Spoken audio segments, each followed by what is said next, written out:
Сега би манайх орон иргэн хэлсэн шүү дээ. Яг орон иргэн хаалтай.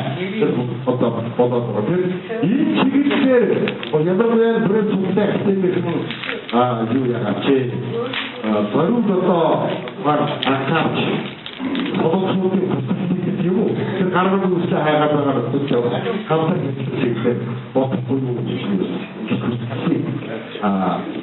Хоёр дахь гаргалтын зэрэг асуудал юм.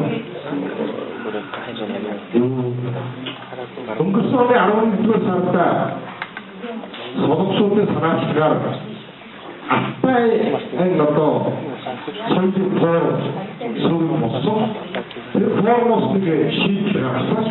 Тэрний үгээр Туаатын тайван станууд тэр Монгол солонгосыг оруулаад тэгээд дөрвөн автомат нөгөө юуны Алтай одоо соёлын шин хамаардаг дөрвөн автомат тэр доктор автомат болчихсон.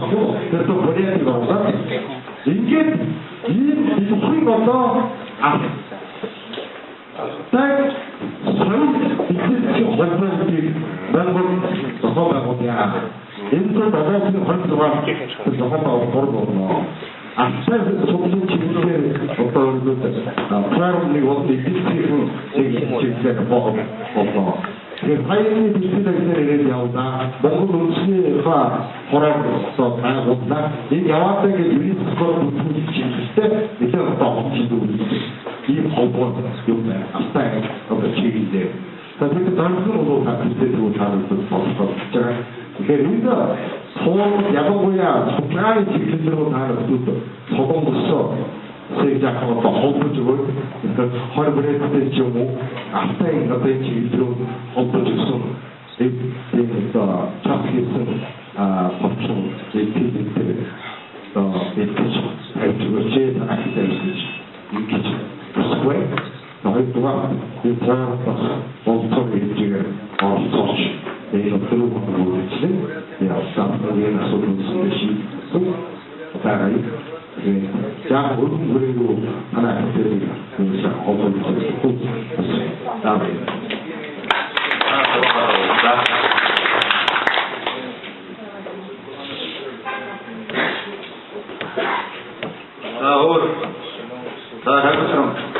би нөхцөл юу вэ? Энэ хүндэт төвдөө мэхийслээ. За шүүлжихаа амтахтаа хамтдаа тэр тогтоо явж байгаа. Мянга 2006 онд Рус корнер бүгдээс сойгоод байж байгаа. Түнхнээр анх удаа өрөө төгтөлтөөр явсан. Эдрийг би хүндэж тэр маш сайхан их гэдэг. Тэгээд эдрийн маань яасан яриа яснаас биш намтал юу ойлгох тань. Энэ Кореяг хэтрээр харах хэрэгтэй юм бэ. Тэр ном гэдэг үнэхээр сайхан байж юм байна. Сүүлд нь олон ном гарч ирлээ. Одоо бид тэр юуны Дашвалрын Дамжин жохоо би бороо санаагүй тэр хүний бичсэн мөрөд баян дунгой байлаагүй. Ястагаа нэ тэрэн дээр жинхэнэ одоо бидүүдийн уншаад байгаа энэ хатсаа энэ тийш олон тийш тавруулсан тэр мөрөд тухай номнууд чинь юуны түүхүүд чинь нэгчээд өгсөн. Одоо тугаар нь ярьсан шүү дээ. Юу гэж оюутнуудад энийг барь болох уу гэж тийм ээ. Оюутнууд бол бид нар чинь би өнөөдөр 65 настай. Тэр миний дээд үеийн юм байна. Одоо 70 үеийнх нь миний үеийнх нь сууж тэр сууж тэр активны юм хэрэг. Энэ чимдэг сууж энэ залуучууд. Би тэрийг хүндэлдэг. Тэгээд дэвтрээс би юм сонсох гэж хүсдэг. Дуртай хүлээж авдаг. Тэгээд ингэ бодоход залуучууд маань бидний хэмжээнд үл ингэж төвчөртэй гарч сонсохгүй тийм ээ. Залуучууд бол ястанаг тодорхой товч энийг гаргасан дээр дамжиж ухаан ном шиг тийм номнуудыг гаргаад энэ Корея гэдэг маань ийм юм байна. Ингэж юм тэр 99 дөнгөрлөө 50 юу да 99 дөнгөрлөөсөн тухай бол судалгааны хүрээнд үүснэ хойшуулсан. Энийг бол үсгүй хаа гэж бодож байна. Хоёрдугаар энэ мархажигаас гадна штэ энэ хоёр хүнээс энэ өөрийнх нь уг гарлын тухай нэг нэрийн тухай асуугаад би асуултаа асуух гэдэг дээрээс надад бол энэ цагаа яг үгүй судалгааны чиглэлээр ярьж байгаа. Энэ сүрэн жугаа та торгууд хүмүүсэн тийм ээ. Торгууд гэдэг нэр энэ хаанаас гарч ирв. Тэр бонцохоо өөрийгөө үзэмж юмсэн дээ энэ нэр хаанаас гарч ирв. Миний би өөрөө инженер жолооч юм уу. Энэ 500 нүсээр хараа яг л би нэг төрсөө тийм тэр тухай гэдэг тодлож юм. Хоёрдугаар хугацаанд үндэсний үзэлтэй хүмүүс үндэсний үзэлтэй том зэндаанд явж байхад энэ нэрүүдийг сэргийн албан сэргийн албан холбоод үзэхэд байдаг. Тэгэхээр энэ хоёр хүнээс энэ асууж болох уу? И торгууд гэдэг нэр нь би бол одоо энэ ойролцоогын холбооныхын цаас холбоод энэ Батмангай гэж их мөнгө болоод тэгээд нөгөө Жангарын 400 жилийн ойд явж гэж чадаагүй дээ. Тэгээд тэрнээ олгодод асуух гэж дараагаар нэг босгосоодаас асууя. Сөрөн зүгөө хэлэхдээ дээ. Торгууд гэдэг нь хамгийн нөөцөд чанд бол хамгийн олон мэж одоо үндэсний нэр бол торгууд гэж. Тэгэхээр Монголын нөөцөд чанд бол торгууд гэж. Тэгээд одоо буряд гэдэг нэрийн тухайд яриад тэрийг очиж солигдуулж байгаа торгууд гэдэг нь хаанаас авсан бэ гэж асуув. Торгууд гэдэг нэр бол одоо би энэ Монголд бол торгон шингсэн ишгтэн хэвтүүл зэрэг.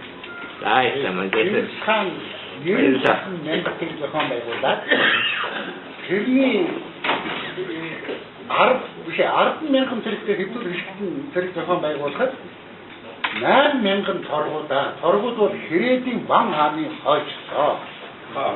Хэрээдийн Ван хааны хийгээд 1203 онд тэгээд бүх алгад иргэний хурааж аваад тэр одоо хамгийн охины хамгийн бага толгойтой өгөөд соргогтан хятад шүү дээ.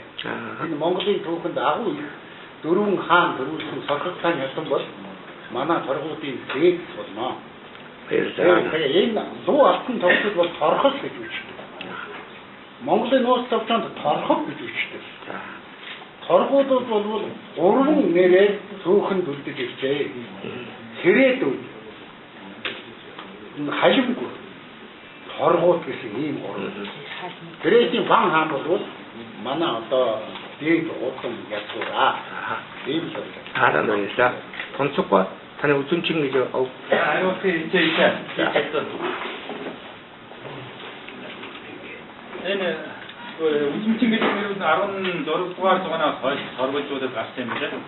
Батмангай хаана бодоод гэдэг байдаг. Бодоод нь гурван үлгийн тэр хамгийн онцгой нь онгон дор ноён гэж байсан юм байна. Тэрнээхэн бөмж иргэнүүдийн үзмчин гэж нэртэй. Үзмчнийг бараад бүдимийн судалгаагаас харахад энэ үзмчин аймагуул дээр үйтэй ойрын иргэдийн нэг хэсэг буюу баруун Монголынхаа өөдөд ойртой батлах холбоотой судалгааны дүн харагдаад байна. Яагаад гэвэл манай тэрээс тийм угийн бичгээр өгөөд энэ бүжимтнээ тайлбар бол энэ ариг бохын уднах юм бид. Явсаар байж байгаа. Тэр тайлбар нь бөмж иргэнүүдийн үзмчин өдөр одоо өнөөдрийн үзмчний овгууд нэг 70 гаруй овгийн бүрэлдэхүүнтэй. Тэрнээс нь хараад ивэл энэ баруун Монголын овгийн бүрэлдэхүүн дийлэнхийг нь ижиж байгаа. Тэгээд үзмчнээ дээр ловцод одоо тэр ааруу хуруусан ч байдаг, ааш цагаан ч байдаг юм хойд Иран үл нь баруун Монголын хэдтэйг ойрхон. Тэгвэл домог шигээр ухаанаас алтай аваадын аар өрөө 15 дугаар зуунд одоо Монголын ноёлын төв уршаа говийн өмнө хилчгийг дагаад нүүсэн тиймэрхүү иргэдүүдээр бүрдсэн гэдэг. Үзүнчин гэдэг нэр нь үзүнчин гэдэг нэрийг хүмүүс өнөөдөр 3 янзаар тайлбарласан. Нэг нь одоо энэ Шинжаа өнөөдрийн гэсэл усны хил болоод одоо ховгийн цаан ч юм уу үзмийн цагаан уул гэдэг уул байжээ. Энэ уул одоо үзм өөрсдөг ч юм уу одоо нэгээс босоо Германуудад үзм тарихын зурсгийн Германуудын ахад тэр уул тавьчаа суулж исэн овг аймууд байхаа. Германууд баг үзмчин гэсэн нэрээр гарч байж магадгүй. Бэрийн гоод хэлсэн байна одоо үзмүү гэдэг үг байсан магадгүй. Өнөөдөр ягаад гэвэл Монгол бичгээр үзм чин гэж хэлсэн. Уул үзм гэж байна. Тэр үзийг харах Алтай сувыг хасчихсан харуулын нэг байсан байж магадгүй бэрийн чинь дээр үеийн хатар мэдсэн харагдсан. Өнөөдөр тэр бол нарийн судалгаа явагдаагүй учраас зөвхөн ерөнхийдөө нэг юусэн гов алтаад уршаа нүүсэн домог бие буюу түүхэн тэмцэгтэй байгаа нийцж байгаа. Юусэн баруун Монголоос уршаа өнөөдрийн нутагт нүүжээ гэдэг нь тодорхой. Жохон үзмчин гэдэг үг нь үнэхээр үзмчин тарьжсэн улс юм уу эсвэл одоо үзмчинтэй нутгаар байрлажсэн улсууд учраас энэ нэрээр ингэж авсан юм уу тэрэн дээр нэг 3 янгийн хэвхүүд хэлдэг байна. Энэ тухайд яг энэ судалгаа бид ерөнхийдөө Монгол гэсэн тухай судалгааны явагдсан нарийн яснаар тус би ингэж одоо өнөөдрийн буяа улсын байгуулсан гэж хойдоос нь ил байхаа хэрэгтэй байна. Ястан бүхэн өөрийнхөө угсаагаар тодорхойлоод гараа ирүүлэн Монгол гэдэг имийг батхад амархан.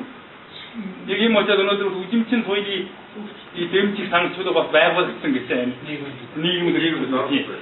Ингээд цааталаасаа байгуулагдсан явж ирсэн удаандаа уучсан олж байхад би одоохондоо сайн мэдгүй.